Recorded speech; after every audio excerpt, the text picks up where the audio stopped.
Et là, on a le set banger Lego Pokémon qui a été annoncé et qui est dévoilé.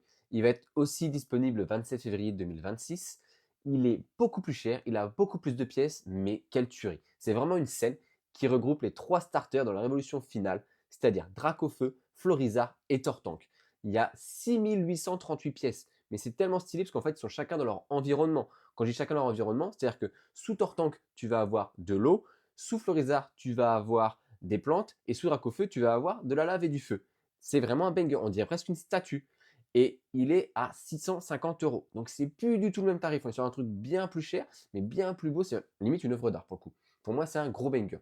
Et en plus, Lego, ils en ont là-dedans. Si tu le précommandes, tu vas obtenir en exclu un cadeau. Ce cadeau, c'est la collection des badges de Kanto en Lego. Donc tu auras les 8 badges dans une valisette Lego. Franchement, tu ne pourras pas l'acheter. Ce sera que disponible en bonus, entre guillemets, de précommande des 3 starters Pokémon Evolution Finale. Je le trouve magnifique. Celui-ci, il aura que 312 pièces. Normal, c'est des badges, c'est pas trop dur. Mais pour moi, c'est le plus beau de tous. Alors, la scène déjà des starters Evolution Finale, c'est stylé. Franchement, je le trouve trop beau.